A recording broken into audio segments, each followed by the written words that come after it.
ഭഗവാന്റെ മകനെ, അതായത് ശ്രീകൃഷ്ണന്റെ മകനെ അവിടെ കൗരവര് ബന്ധിച്ചിട്ടുണ്ട് എന്നുള്ള കാര്യം ദ്വാരകയിൽ അറിഞ്ഞു.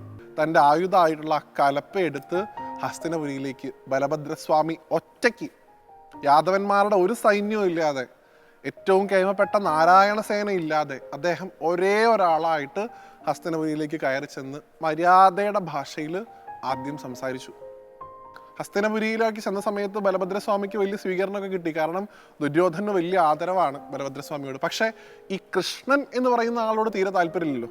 പക്ഷെ ദുര്യോധനൻ ഒരു തരത്തിലും വശപ്പെടില്ല എന്ന് മനസ്സിലാക്കിയ സമയത്ത് തൻ്റെ ഉള്ളിലുള്ള ആ ആദിശേഷനാണ് അല്ലേ, ഒരു സർപ്പത്തിൻ്റെ സ്വഭാവം അദ്ദേഹത്തിനുണ്ട്. ആ സർപ്പ സ്വഭാവം അങ്ങോട്ട് പുറത്തു വന്നു എന്നാണ്. തൻ്റെ കയ്യിലുള്ള ആ വലിയ ആ കലപ്പ അങ്ങോട്ട് എടുത്ത് അദ്ദേഹം ഹസ്തിനപുരിയിൽ ആഞ്ഞു വെട്ടി അതിനെ എടുത്ത് നദിയിലും സമുദ്രത്തിലേക്കും വലിച്ചിടാൻ ശ്രമിച്ചു എന്നാണ് ഒറ്റയ്ക്ക്. ഹസ്തിനപുരി മുഴുവൻ വെള്ളത്തിൽ പോവും എന്നുള്ള ലക്ഷണം കണ്ടപ്പോൾ ദുര്യോധനൻ വന്ന് കാല് പിടിച്ചു. അങ്ങ് പറയുന്നത് പോലെ ഇവളെ വിവാഹം കഴിച്ചു കൊടുത്തോളാം എന്ന് സമ്മതിക്കുകയും ചെയ്തു എന്നാണ്.